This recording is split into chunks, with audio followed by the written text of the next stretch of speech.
Hola tout le monde et joyeuse Pâques. Alors aujourd'hui je choisis cette fête de Pâques déjà pour vous souhaiter donc une joyeuse Pâques à tous, de joyeuses Pâques à tous. Donc qui dit Pâques dit Pâquerette, oui. Parce qu'en fait la Pâquerette c'est vraiment la fleur de Pâques, la fleur printanière par excellence.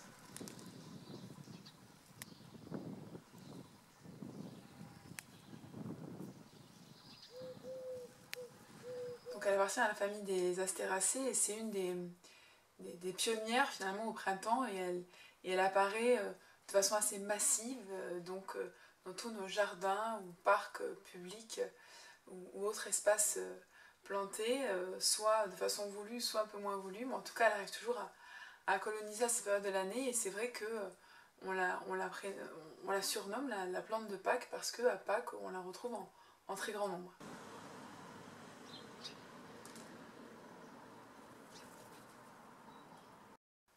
Donc cette petite marguerite, en fait, bon, bah, elle est assez connue pour son cœur jaune assez présent et ses nombreux petits pétales blancs avec lesquels on peut aussi jouer à je t'aime, à la folie, un peu, beaucoup, etc. etc. Donc c'est vrai que c'est une fleur aussi populaire hein, qui est vraiment dans l'esprit de tout le monde, que ce soit dans l'esprit des enfants pour en faire des colliers, pour en faire des petits bouquets, que celui des adultes lorsqu'on aime se prélasser sur une petite partie enherbée au soleil. On apprécie toujours qu'il y ait quelques pâquerettes, voire les abeilles bourdonner dessus ou autour. Enfin, voilà. La pâquerette, j'ai envie de dire qu'elle appartient un peu à tout le monde et que tout le monde arrive d'une façon ou d'une autre à l'apprécier et à se l'approprier.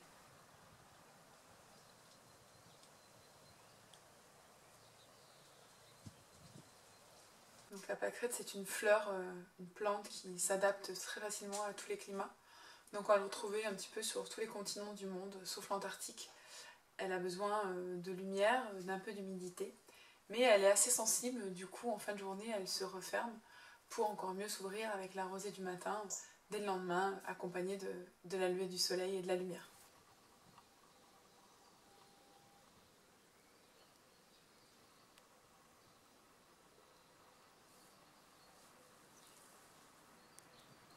Cette petite fleur est assez extraordinaire, qu'il s'agisse de son pompon jaune, de sa corolle ou encore de sa tige.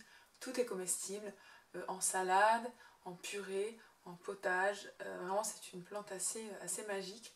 On l'utilise aussi pour faire des huiles essentielles, très agréables pour les massages et qui a tendance aussi à apaiser. On l'utilise aussi dans certaines infusions, hein, où elle permet d'avoir des vertus très intéressantes pour tout ce qui va être douleur articulaire. Donc là encore, vous voyez, elle est pleine de ressources, elle n'est pas qu'esthétique et agréable sur nos photos ou dans nos espaces enherbés.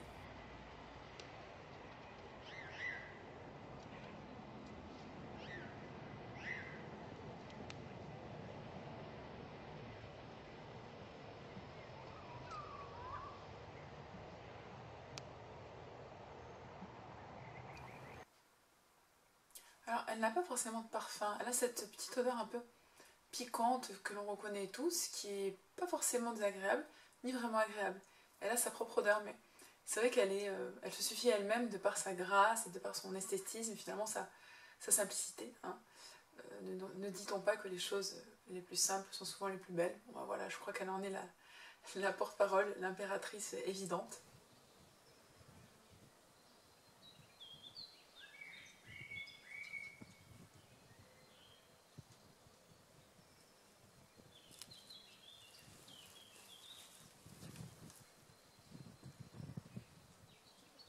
Alors je vous disais en amont que la pâquerette est donc la fleur de Pâques, et on dit que lorsque Marie-Madeleine ne trouva pas Jésus dans son tombeau le jour de sa résurrection,